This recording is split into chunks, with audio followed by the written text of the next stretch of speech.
Kapal penumpang itu berlayar perlahan di atas lautan gelap. Ombak menghantam lambung dengan ritme yang tenang. Malam terasa sunyi namun menyimpan sesuatu yang aneh. Dari dalam kabin terdengar bisikan samar. Bayangan bergerak di sudut-sudut sempit. Rasa dingin merambat ke seluruh tubuh penumpang. Bulan perlahan tertutup awan tebal. Suara kayu berderit tiba-tiba membuat semua orang terkejut. Suasana berubah mencekam.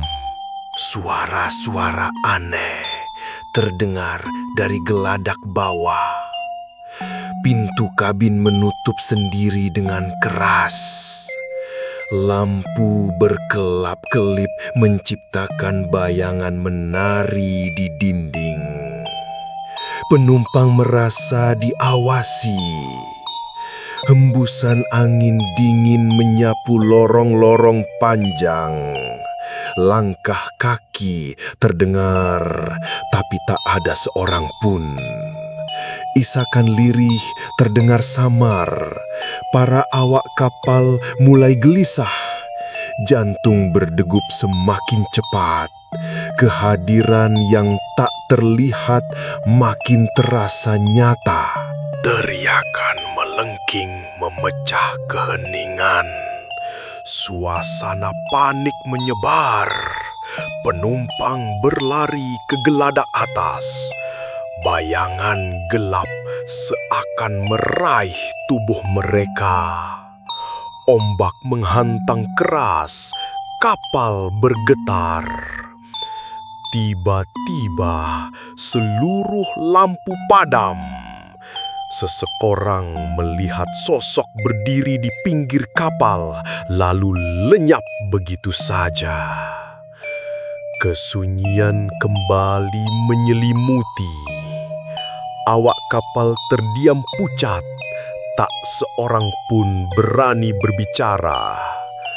Rahasia mengerikan kapal itu tetap terkubur, sementara pelayaran terus berlanjut.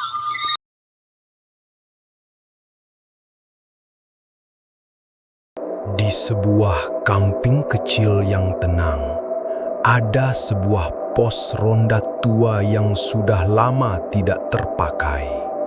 Dahulu, pos itu selalu ramai tiap malam karena warga bergiliran jaga.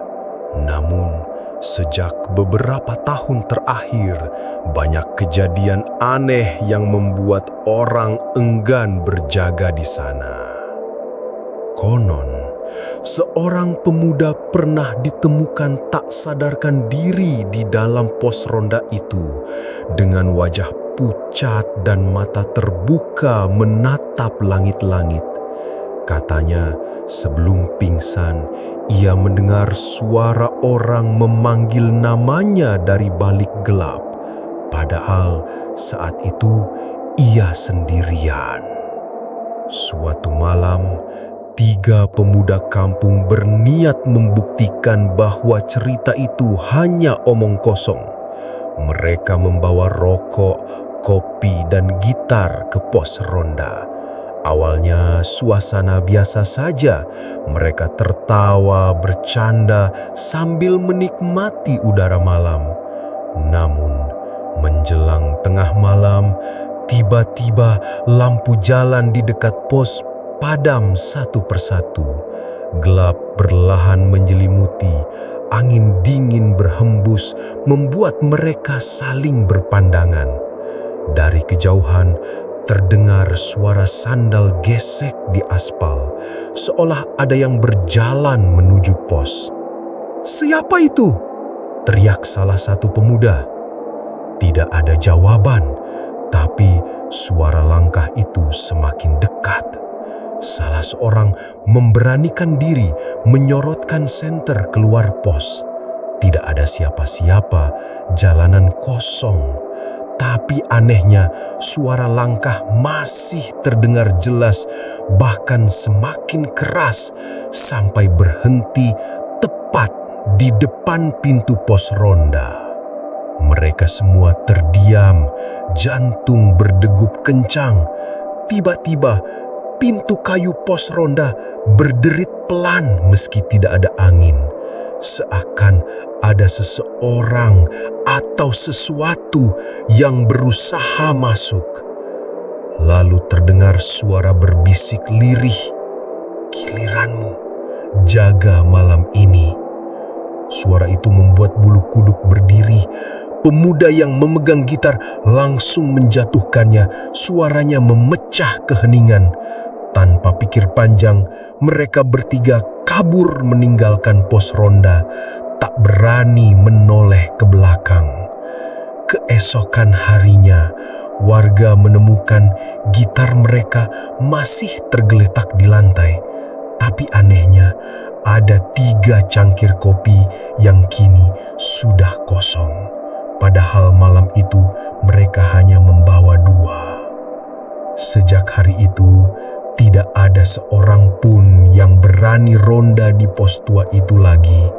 Orang-orang percaya ada satu penjaga lama yang masih menunggu kawan untuk berjaga, dan siapapun yang nekat datang sendirian akan diajak menemani selamanya.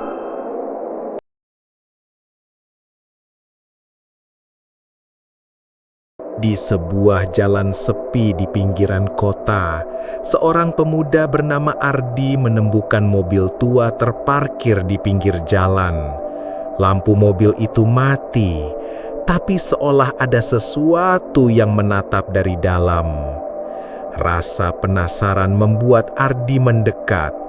Begitu ia menyentuh pintu, mobil itu tiba-tiba menyala sendiri.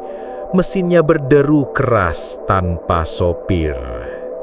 Ardi mencoba mundur, tapi pintu mobil terkunci dan kursi sopir tampak kosong. Di kaca spion, ia melihat bayangan samar seseorang duduk di kursi belakang. Padahal mobil itu seharusnya kosong. Detik-detik berikutnya, suara radio tua mulai berbicara, menyebut nama Ardi dengan nada menakutkan. Semakin Ardi panik, mobil itu mulai bergerak sendiri, melaju menembus jalanan gelap tanpa kendali. Lampu depan menyorot ke pepohonan di sisi jalan, bayangan-bayangan aneh menari di pohon, dan angin malam membawa bisikan halus yang seolah memperingatkan, "Jangan pernah sentuhku." Akhirnya, mobil itu berhenti di depan sebuah bengkel tua.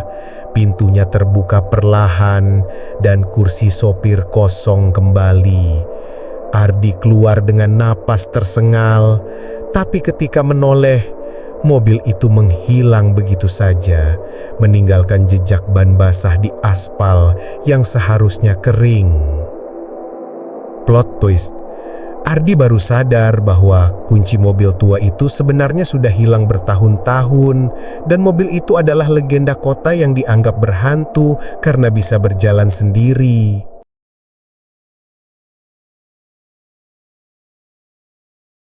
Di tengah kota, ada sebuah hotel tua yang selalu sepi meski lokasinya strategis.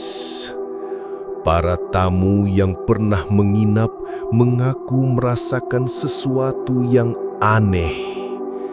Saat malam tiba, lampu-lampu di koridor sering berkedip sendiri. Dan suara langkah kaki terdengar meski koridor kosong. Suatu malam, seorang tamu baru check-in. Ia membawa koper besar dan masuk ke kamar di lantai 3. Saat mulai membuka koper, terdengar ketukan pelan di pintu.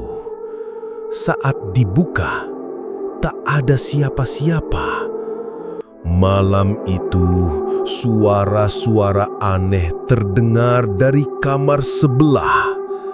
Tawa halus, bisikan misterius, dan suara perabot bergeser sendiri. Tamu itu mencoba menenangkan diri, tapi bayangan di cermin kamar terus bergerak sendiri. Setiap kali ia menoleh, bayangan itu selalu menghadapnya dengan tatapan kosong. Telepon kamar berdering, dan suara di ujung sana mengatakan, "Kamu tidak seharusnya berada di sini." Ketika fajar tiba, tamu itu ditemukan di koridor hotel, pingsan dan tanpa koper.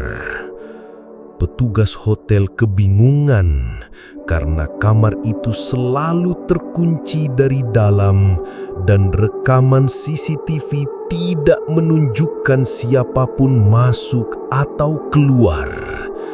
Sejak saat itu, hotel tua itu semakin terkenal dengan cerita-cerita menyeramkan, dan orang-orang pun enggan menginap di sana.